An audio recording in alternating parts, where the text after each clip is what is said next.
Hello and welcome to the next 45 minutes to an hour.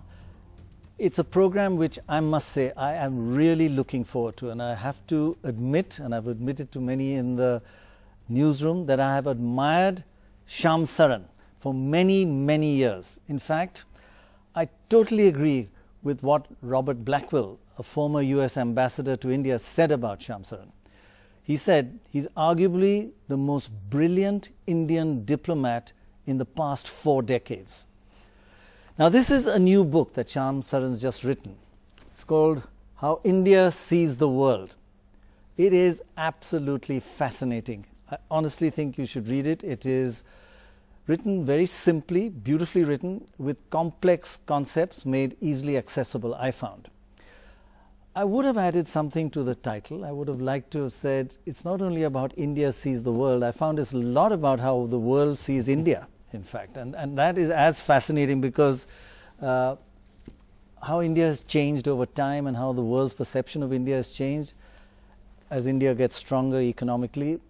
And perhaps as important, how the world's perception of India changes with the emergence of China and how China's huge success in its growth and power is impacting India's international relations. That is an underlying theme in the book which I found fascinating. I must start right away with China, and the question I think that comes to mind from your book and your art, and if you relate it to what's happening now, China is India's major challenge. That's the kind of thrust of your a lot of the work on China. And it remain a challenge. It remains a challenge, yeah. And to just bring it a little bit, if you can use the book's context in Doklam and what happened there. Why did Doklam happen at all? I can only give you my own perspective. Right. I think that China, saw this as a low-risk, low-cost move to nudge Bhutan into accepting what has been a very long-standing offer on settling the border issue, which very importantly would have meant that Doklam, that is under dispute, would have gone to China. Secondly, to also nudge Bhutan into establishing diplomatic relations, exchange of embassies. Which they've been resisting. They have been resisting for quite some time. And in the bargain, some collateral benefit of putting some additional pressure on India as well. And China, in a sense, follows a certain playbook. A playbook which every single move that it makes may not be important enough or threatening enough to invite a strong counter reaction. Just an incremental advances, but those advances cumulatively begin to change the facts on the ground. When you do 10 incremental changes. Exactly. And then how do you reverse that? It's tough to reverse. It becomes much more difficult to reverse. That's what the book kind of brings out, the incremental approach.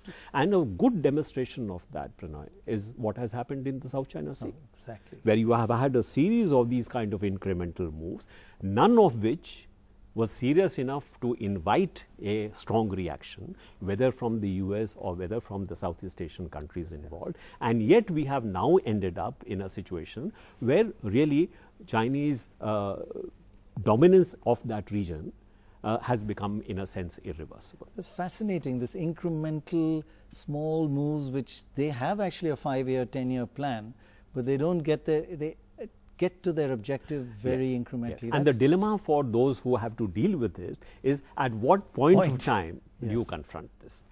So Doklam, in that sense, came as a surprise to them that in fact there was a reaction to that. So how was it diffused, you feel? So I think we have to recognize that the very limited objective which Bhutan and India would have had, which is really the restoration of the status quo, that has been achieved, at least for the time being it has been achieved. But of course the Chinese are saying different spin. Yes, certainly. That is why I what said you're saying is that actually India's objectives have been the met. limited objective. Yes, so we must not make too much of it, but right. The limited objective of establishing status quo again has been achieved.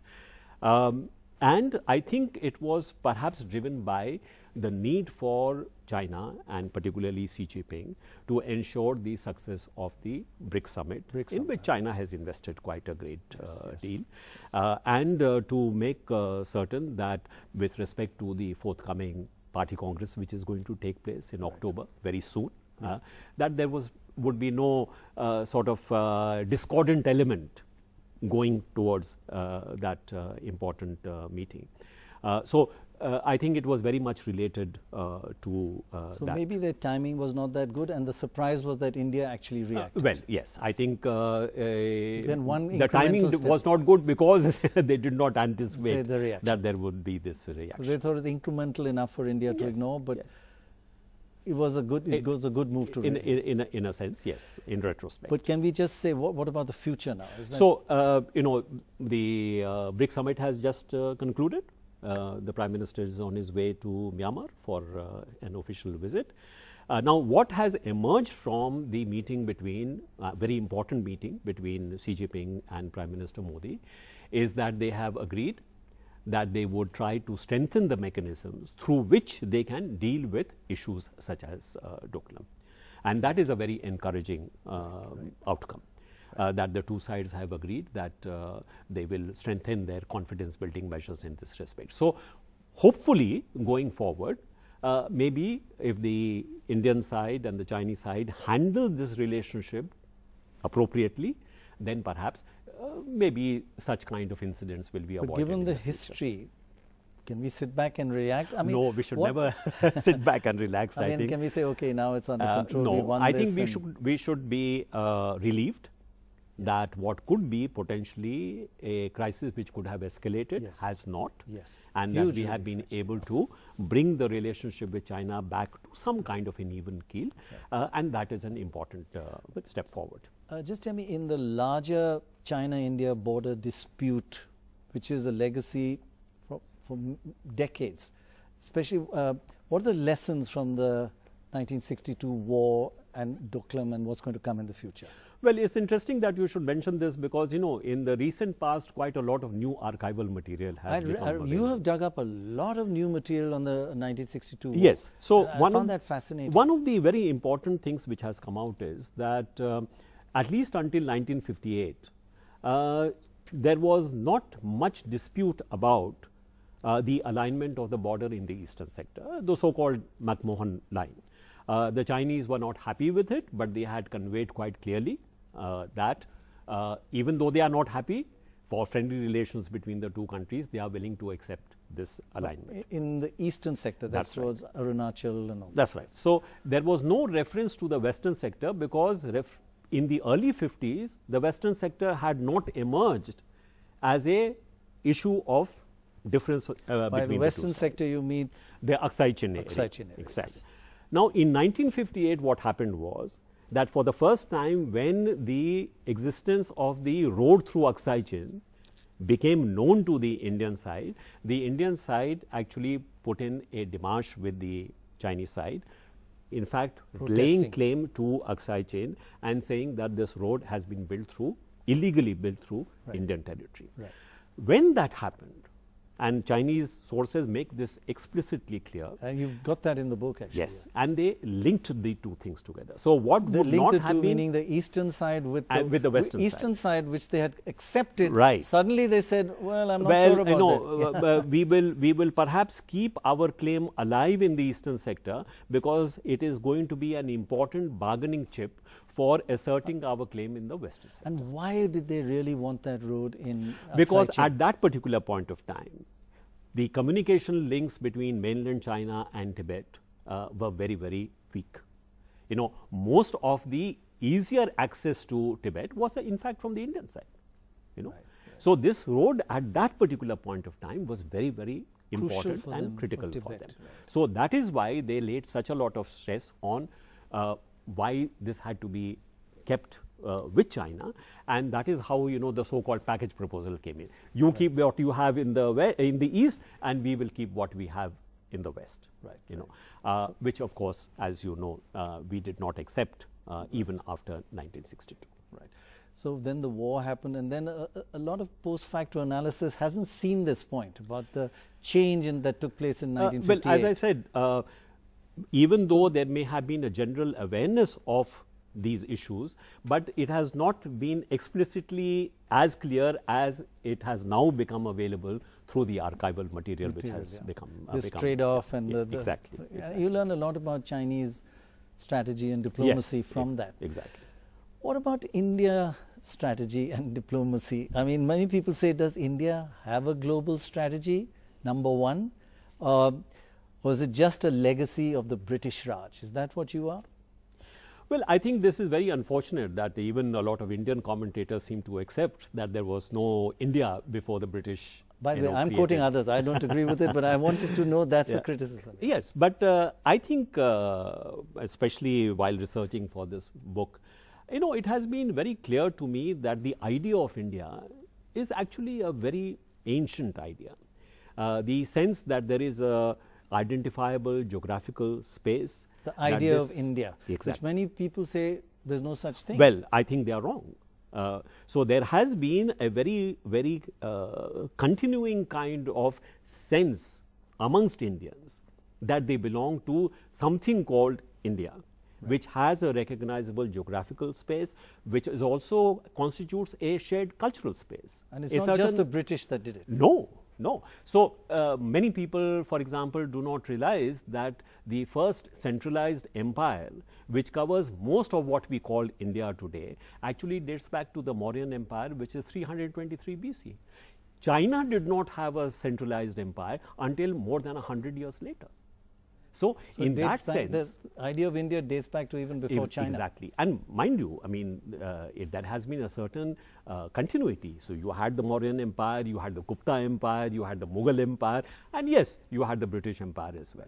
But what I'm saying is that the idea of India is much older than what people think it is. And therefore, the tradition of statecraft, which many people feel is only a legacy of that British period, actually we forget that there is a much more ancient tradition of statecraft in India, which we should be conscious of. And in many ways, that particular legacy also impacts on how we relate to the world today. That you mentioned Chanakya and many others.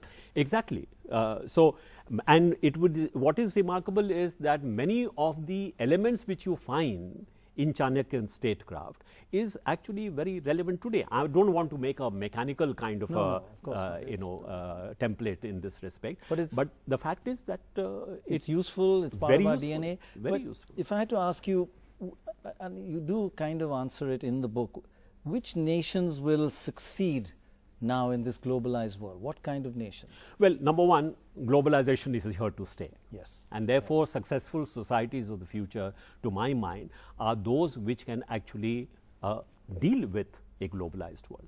What is so special about the globalized world? That we are much more interconnected, we are engaging much more with each other than ever before. So, which are the countries which can be successful in that new environment? It is precisely countries which can handle plurality, which can handle diversity, which have a certain cosmopolitan spirit. And if you look at India's history, it is a classic crossroads culture. It has been at the intersecting point of ancient maritime routes, it has been at the intersecting point of ancient caravan routes, to Central Asia, for example. So, if you take this sustained history of being a crossroads culture. One crossroads, and you also said the diversity and the plurality of our society. I mean, that is actually a great strength that India has, and an attribute which is particularly important, particularly precious in terms of dealing with a globalized world. And I think it is very important first to understand that history of being a crossroads culture and how it is one of the most important assets that we have in terms of dealing with a more globalized world. But you say that the world has become more globalized, there's so many changes, yet do we and have we had any continuity or any consistency in our foreign policy? Well, again, one of the things that became apparent to me while writing this book and looking at different phases of India's modern history is precisely how consistent India's foreign policy has been, how much of continuity there is in the manner in which we have related to the world. May have been expressed in terms of, say, non-alignment during the early years. Maybe we call it multi-alignment today, or having a much more diversified relationship with the rest of the world. But essentially, what has been a driver of India's foreign policy is the search for strategic, what I call strategic autonomy. Right. What does that mean? It means, is India able to take relatively autonomous decisions on issues which are of vital interest to it? That's means key, actually. Yes. It is not that all issues are of vital interest. So you have to pick and choose, and that is where strategy comes in. And I want to pick and choose one which there's been a lot of criticism about. We have lost our autonomy and our decision-making power in many areas. It's about the nuclear deal. My question is really, reading it, of course, you're so deeply involved in it, and reading about it is fascinating. Was it a game changer, or was it much ado about nothing? A lot of marketing in the sense that... As somebody who spent, sleepless you're not exactly nights, unbiased. trying to... No, is it much ado about nothing? No, because we didn't even have one nuclear plant come without exaggerating... Sorry. Before you go into whether it's the game changer or not, how did it happen suddenly? What changed in the world? What made the deal possible? Was it the emergence of China, as you suggested there in is the no book? doubt that the emergence of China was a very important factor. Perhaps not the only factor, but certainly. Well, the United States of America, India began to see a strong convergence of interests because of the emerging challenge of China and the recognition that this is going to be an enduring challenge in the future. Right. So there is a certain long-term convergence of interest in how to manage, how to deal with this emerging challenge.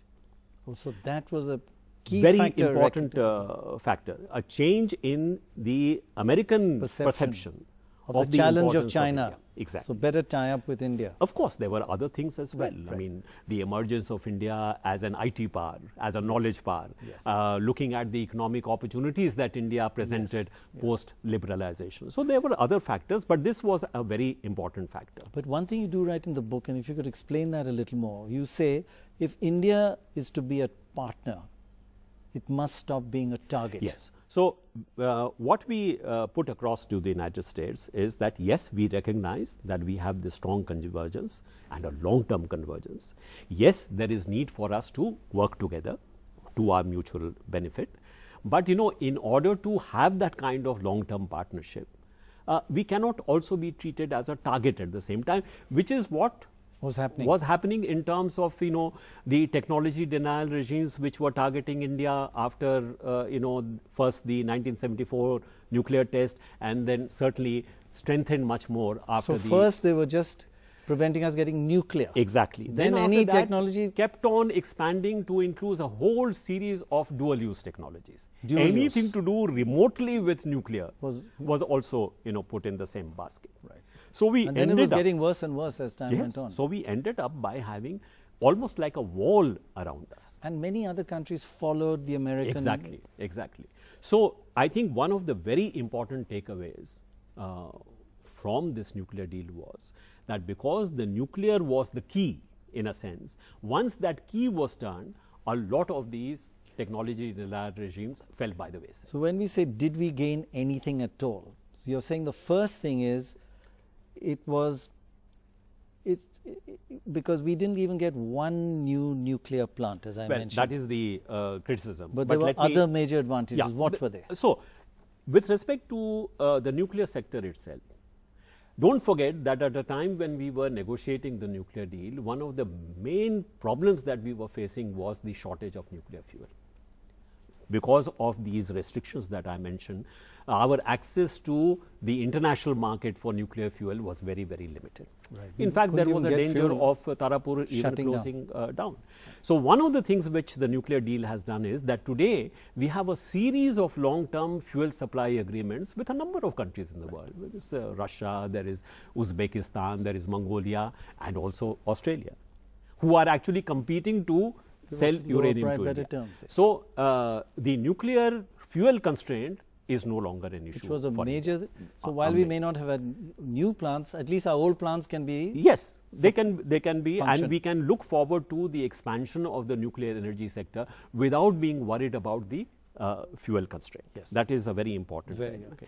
Second is, as I mentioned, the technology reliant regimes which have been mostly dismantled, and they have played a very important role in the upgrading of the technology of Indian industry, of our defense industry. You know, the kind of very important cooperation deals that we have with the United States in the defense sector, including the purchase of very high-tech equipment and weaponry, would not have been possible. And not only defense, even our whole tech Exactly. sector was being affected, right? Exactly. And the third important thing is that because the United States of America was seen as making a major departure in its foreign policy for the benefit of India, this had also a very important impact on the attitudes of both its allies as well as adversaries.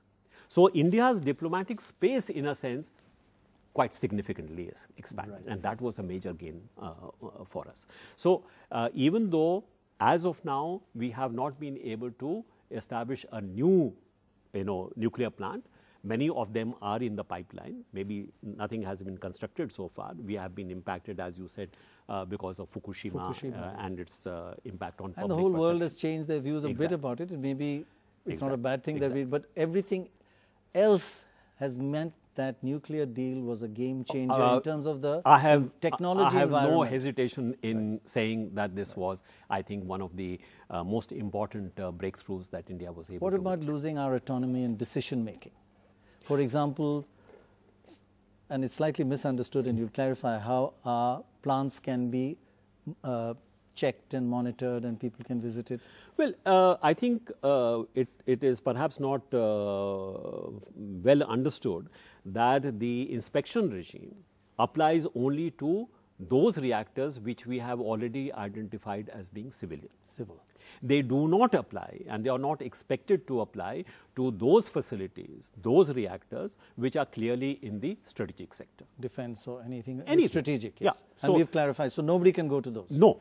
How did they agree to that? Because they don't normally agree. Well, because both agreed that this particular deal was about civil nuclear commerce. It was not about India's strategic program. I can see you arguing this at the table, and that didn't stand a chance.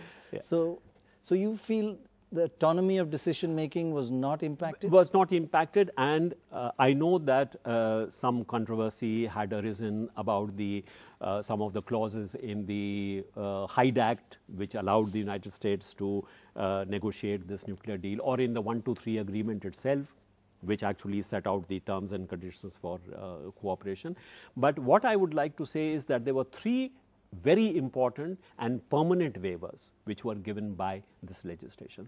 One was that the United States of America will be able to cooperate with India even though India does not have all its nuclear facilities under international safeguards. We just discussed that there was our strategic sector was out of bounds. Yes. Secondly, that the United States of America could not cooperate with a country which had actually exploded a nuclear device. Had done a test. Which India had Which done. had done, yes. Okay.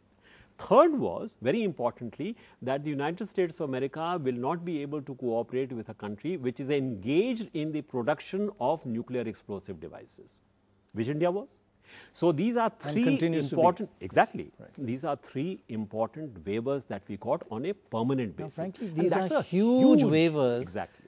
And people must have wondered, how did America do Well, this? this is the irony that many outside India said, how did you get this from the United States? But of course, in India, as you know, we also got a lot of brickbats. So it's China. Oh, India, you'll always get, we're the most critical of ourselves.